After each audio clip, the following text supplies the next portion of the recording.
کا تیسرا قسم ہے اسماء موصولہ.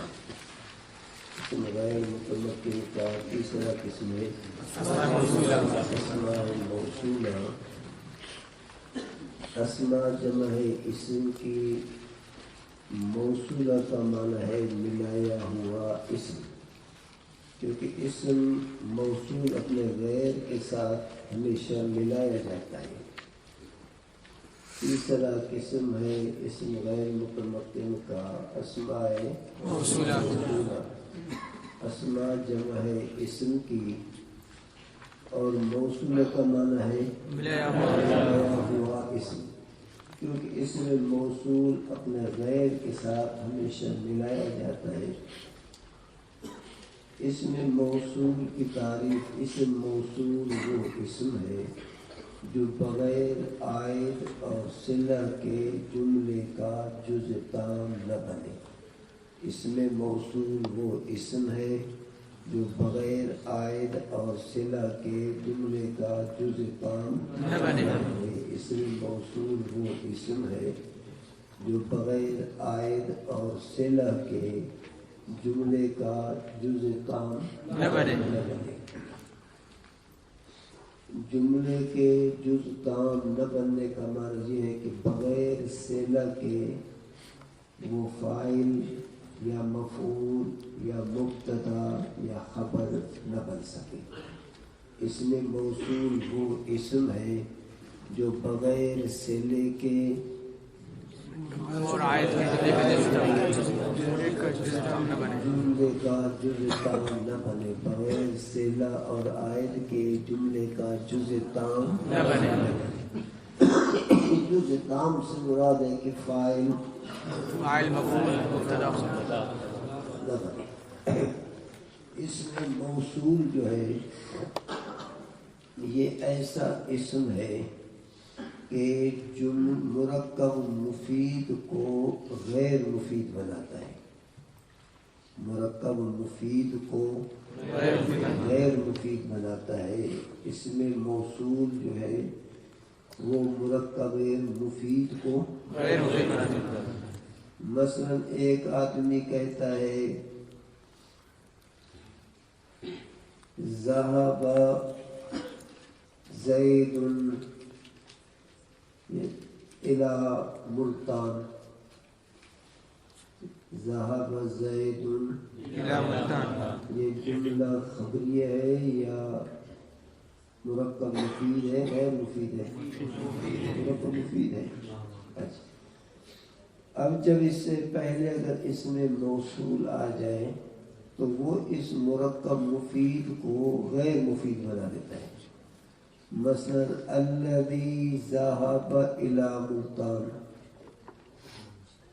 الذی ذهب اب پہلے وہ تھا مرکب مفید تھا، پورا جملہ تھا، لیکن یہ اسم موصول جب اس کے ساتھ مل گیا تو اس بزرگ نے اس کو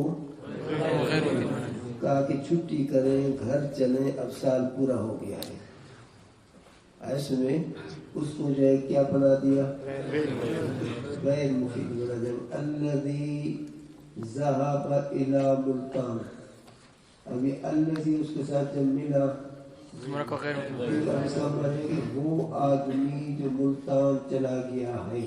تو پوری تو بات نہیں ہے کہ وہ آدمی جو ملتان چلا گیا زندہ ہے، مر گیا ہے، واپس آیا ہے، کیا ہو گیا ہے، تو بات تو پوری نہیں ہو رہی ہے.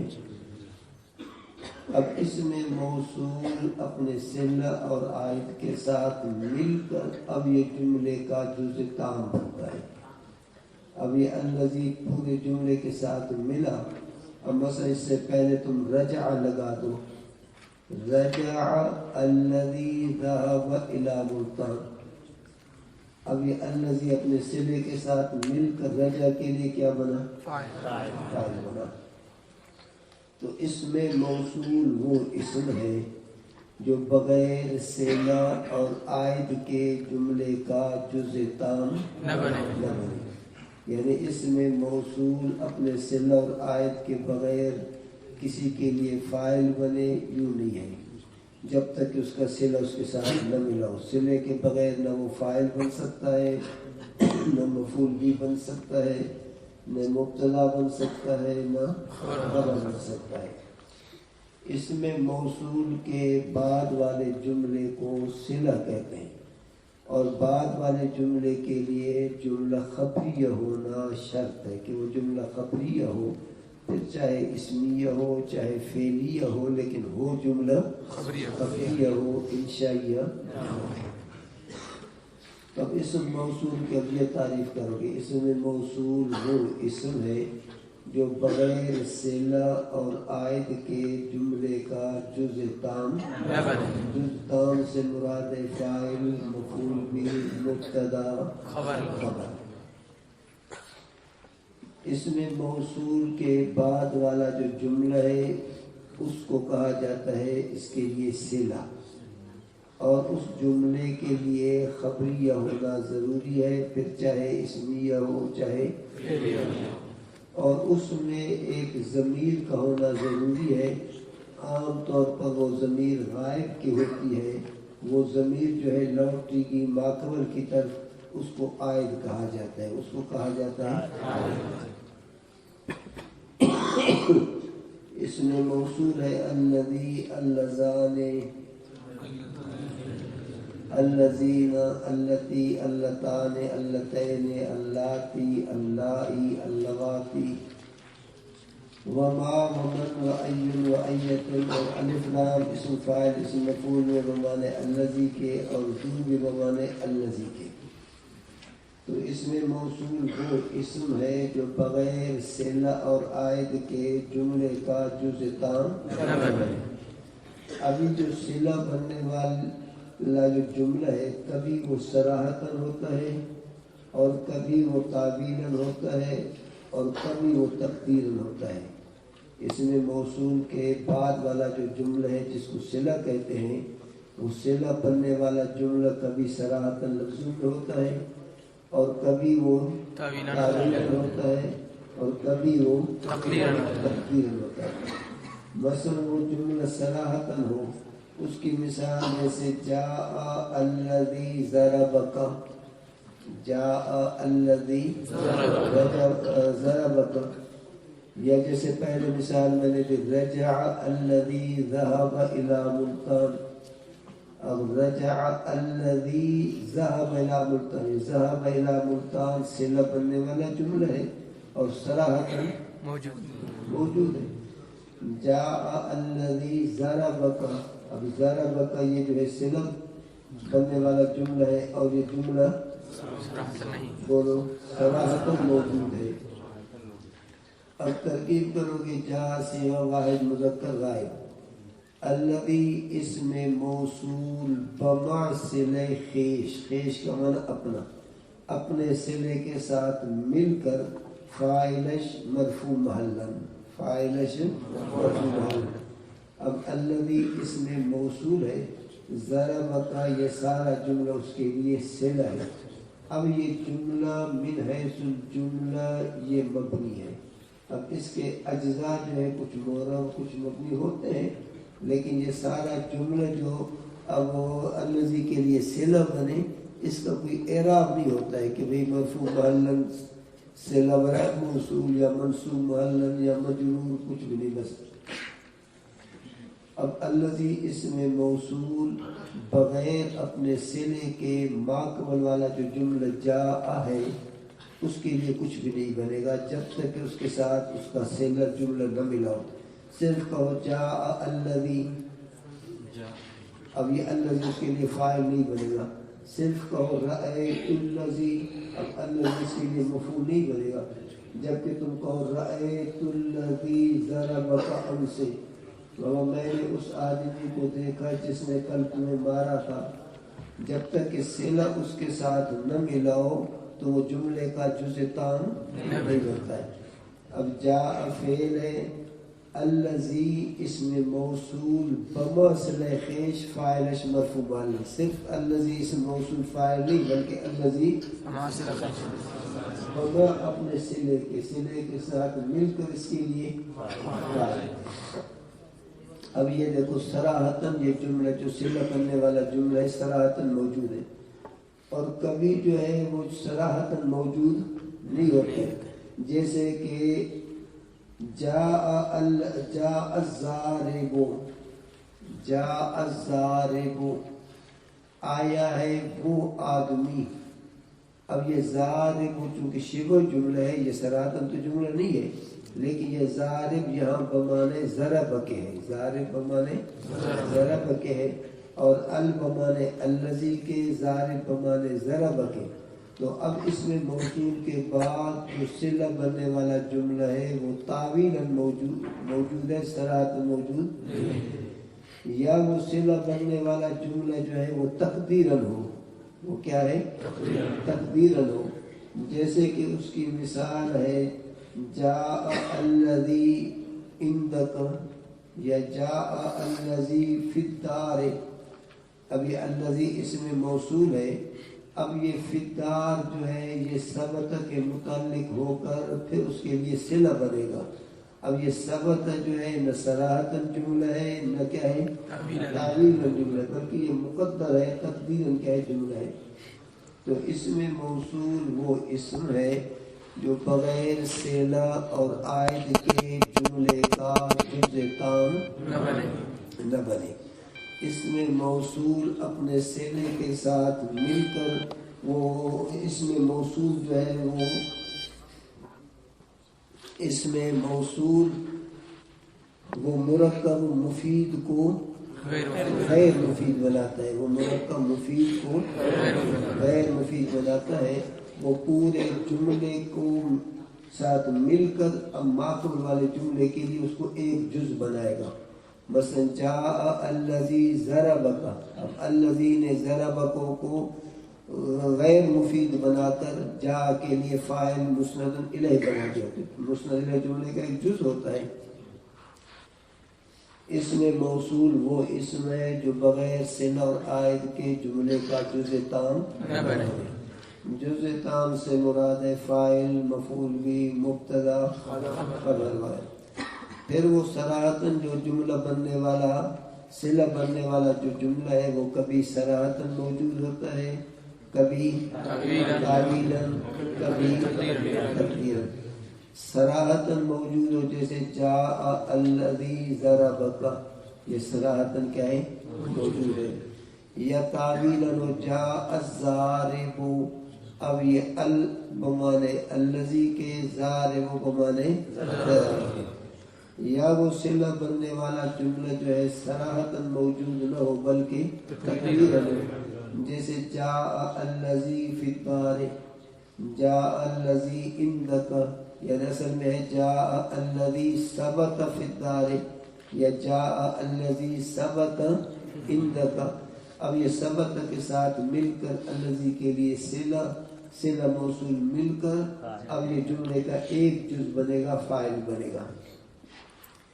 اس میں موصول جو یہ الذی، اللذان، ان میں سے تین جو ہیں وہ ایک لام کے ساتھ لکھے جاتے ہیں، ان میں ایک لام کتابتاً لکھی جاتی ہے. ان کے علاوہ باقی جو ہے وہ ہمیشہ دو لام کے ساتھ لکھی جاتے ہیں. ایک الذی واحد مذکر، اللتی واحدہ مؤنثہ، الذین جمع مذکر. ان کی جب کتابت کی جائے تو ایک لام لکھا جاتا ہے. اس کے علاوہ باقی جتنے بھی ہیں ان کی کتابت ہمیشہ دو لام کے ساتھ ہوتی ہے. الذی، اللذان، اللذین. اب یہ اللذان رفیع حالت میں، اللذین نصبی جری حالت میں. اب یہ ہے مبنی، یہ نہیں ہے کہ یہ الذی سے بنے ہیں، الذی سے تثنیہ ان کا بنا ہے، نہیں، بلکہ خود ابتدا سے ہی تثنیہ کے لیے واضح نے ان کو اسی طرح وضع کیا ہے. یہ مبنی ہے، مورب نہیں ہے کہ تثنیہ سے جب بنائے تو رفیع حالت میں اللذان، نصبی جری حالت میں اللذین، رجلان، رجلین کی طرف بنے نہ، بلکہ ان کو واضح نے مستقل طور پر ابتدا سے تثنیہ کے لیے رفیع حالت میں اللذان، نصبی جری حالت میں اللذین کو کسی طرح وضع کیا ہے، اس لیے یہ مبنی ہے. الذی کا معنی وہ ایک مرد، اللذان وہ دو مرد، اللذین وہ دو مرد، اللذین وہ ایک مرد، اللتی وہ ایک عورت، اللتان وہ دو عورتیں، اللتین وہ دو عورتیں، اللاتی وہ بہت سی عورتیں، اللائی وہ بہت سی عورتیں، اللواتی وہ بہت سی عورتیں۔ ما اور من، ما اور من، یہ ما عام طور پر غیر ذوی الکلیہ استعمال ہوتا ہے، من ذوی العقول کے لیے، لیکن کبھی ایک دوسرے کی جگہ پر استعمال بھی ہوتے ہیں۔ ما ذوی العقول کے لیے، من غیر ذوی العقول کے لیے بھی کبھی کبھی استعمال ہوتے ہیں۔ اب یہ ما اور من جو ہے، ما یہ 6 حالتوں کے لیے ہے، یہ 6 حالتوں کے لیے۔ ما کا معنی وہ ایک مرد، وہ دو مرد، وہ بہت سے مرد، وہ ایک عورت، من بھی اسی طرح ہے۔ معنی کے اعتبار سے من کے اندر بھی 6 اعتبار ہیں۔ لفظ کے اعتبار سے یہ ہمیشہ واحد مذکر ہیں دونوں، باقی معنی کے اعتبار سے ان میں 6 حالتیں ہیں، یعنی کبھی ان کی لفظی حالت کا اعتبار کر کے ان کی طرف ضمیر جو ہے لوٹاتے ہیں واحد مذکر کی، اور کبھی معنوی حالت کا اعتبار کر کے معنی کے موافق ان کی طرف ضمیر لوٹائی جاتی ہے۔ لفظ کے اعتبار سے یہ ہمیشہ واحد مذکر ہیں، اور معنی کے اعتبار سے ان کے اندر 6 احتمالات ہیں۔ اس لیے کبھی ان کی طرف ضمیر جو لوٹائی جاتی ہے لفظ کے اعتبار سے، اگر لفظ کا اعتبار کرو صرف واحد مذکر کی ضمیر ان کی طرف لوٹے گی، اور اگر معنی کا اعتبار کرو تو پھر بولو، پھر ان کے اندر کیا 6 احتمالات ہیں، پھر اس احتمال کے موافق ان کی طرف ضمیر لوٹائی جاتی ہے۔ یہ ما اور من، ما اور من، این اور ایتن، این اور ایتن، این ایتن یہ واجب الاضافت ہے۔ این اور ایتن یہ کیا ہے؟ یہ ہمیشہ اس میں مفرد کی طرف مضاف ہوتے ہیں۔ این اور ایتن یہ ہمیشہ اس میں مفرد کی طرف مضاف ہوتے ہیں۔ این جو ہے کبھی موصولہ ہوتا ہے جیسے یہاں پر، اور این جو ہے کبھی موصوفہ ہوتا ہے، این کبھی موصوفہ ہوتا ہے، این کبھی شرطیہ ہوتا ہے، اور اسی طرح این کبھی استفہامیہ بھی ہوتا ہے۔ این جب موصولہ ہو تو یہ ہمیشہ معرفے کی طرف مضاف ہوگا۔ این جو ہے یہ واجب الاضافت ہے، اور جب یہ این موصولہ ہو تو یہ ہمیشہ معرفے کی طرف مضاف ہوتا ہے۔ این اور ایتن یہ واحد، تثنیہ، جمع، مذکر، مؤنث سب کے لیے استعمال ہوتے ہیں۔ مثلا این جو ہے واحد مذکر، تثنیہ مذکر، جمع مذکر، ایتن واحد مؤنث، تثنیہ مؤنث، جمع مؤنث سب کے لیے کیا ہے استعمال ہوتا ہے۔ اس کے آخر میں پھر تھوڑی سی بات کرتا ہوں۔ الف لام جو ہے، الف لام یہ جب اسم فاعل اسم مفعول پر آ جائے، الف لام جب کیا ہے اسم فاعل اسم مفعول پر کیا ہے آ جائے، بشرطے کہ اس اسم فاعل اس اسم مفعول میں دوام والا معنی نہ ہو، دوام والا معنی، تو یہ الف لام بمعنی الذی کے ہوتا ہے۔ مثلا جاء الضارب بمعنی جاء الذی ضربک، جاء الضاربان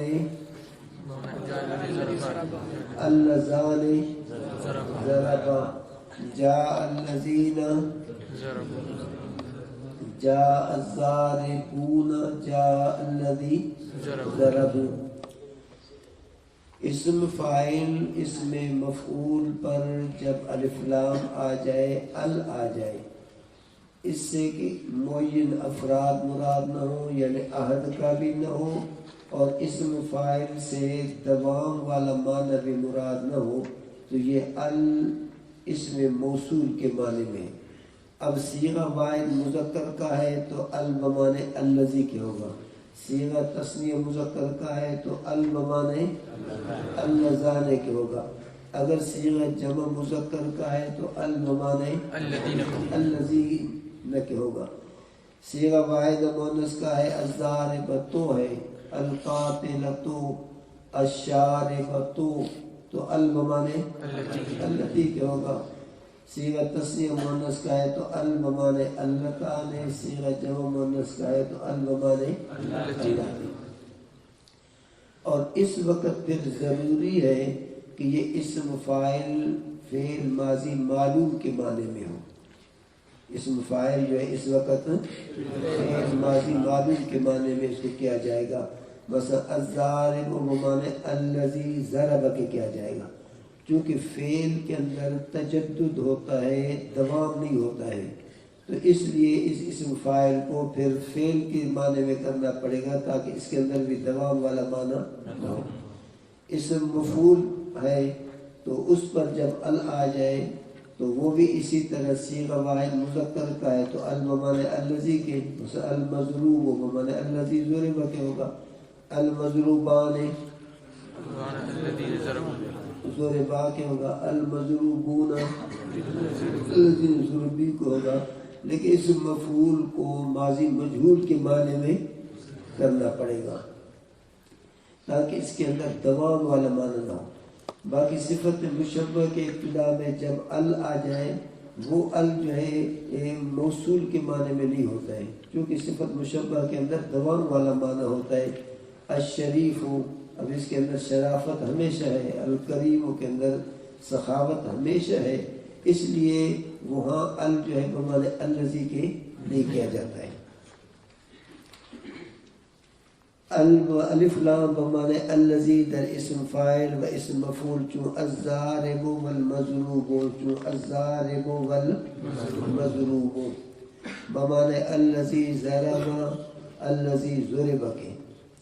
آگے ہے زو، جو ہے زو ایک لغت کے اندر زو بمعنی الذی کے ہے. کلام عرب میں زو جو ہے دو طرح سے استعمال ہوتا ہے. کلام عرب میں زو بمعنی جو ہے وہ دو طرح سے استعمال ہوتا ہے. ایک زو اسماء ستہ مکبرہ میں ہے، وہ مورب ہے، وہ ہمیشہ عامل کی وجہ سے تبدیل ہوگا. مثلا زو ہے، زا ہے، زی ہے، اس میں زا زو زی، اس کا معنی ہوتا ہے صاحب مالک. اور یہ جو زو اس میں موصول کے اندر ہے اس کا معنی ہوتا ہے وہ، کیونکہ الذی کا معنی ہوتا ہے جو، جون سا، وہی تو زو کا معنی بھی اسی طرح ہوگا. اب کیسے پتہ چلے ہمیں کہ یہ زو اس میں موصول میں سے ہے یا اسماء ستہ مکبرہ میں سے ہے؟ اس کے لیے بزرگوں نے یہ علامت لکھی ہے کہ اگر اس کے بعد آ جائے فعل تو سمجھو کہ یہ زو بمعنی الذی کے. مثلا جاءنی ذو قام، میرے پاس آیا ہے وہ آدمی جو قام کھڑا تھا. اب یہ زو بمعنی الذی کے، جاءنی الذی قام. رأیت ذو قام، اب رأیت زا نہیں کہیں گے چونکہ یہ مبنی ہے. رأیت ذو قام یعنی رأیت الذی قام. اب یہ الذی موصول اپنے صلے کے ساتھ مل کر رأیتو کے لیے مفعول بھی. مررت بذو قام، بزی نہیں کہیں گے، مررت بذو قام، چونکہ جب زو کے بعد فعل آ جائے یہ نشانی ہے کہ یہ زو موصولی ہے، یہ اسماء ستہ مکبرہ سے نہیں ہے. اور جب زو کے بعد آ جائے اسم، زو کے بعد آ جائے تو سمجھو کہ یہ زو بمعنی صاحب کے ہے، مالک کے. اس کا معنی جو یا جون سا یہ اس کا معنی نہیں ہے جو اس موصول کا معنی ہوتا ہے. جیسے کہ جاء ذو بیت، گھر کا مالک آیا ہے، گھر کا مالک آیا ہے. اب دیکھو اس کا معنی وہ کر رہے ہیں، وہ یا جو یا جون سا یا جس، یہ معنی نہیں کر رہے ہیں. رأیت ذا بیت، رأیت میں نے گھر کے مالک کو دیکھا ہے. اب دیکھو رفعی حالت میں ذو بیت، نصبی حالت میں ذا بیت. مررت بذی بیت، میں گزرا جو گھر کے مالک کے ساتھ. تو یہ ذو اس میں موصول بھی استعمال ہوتا ہے اور اسماء ستہ مکبرہ میں بھی استعمال ہوتا ہے۔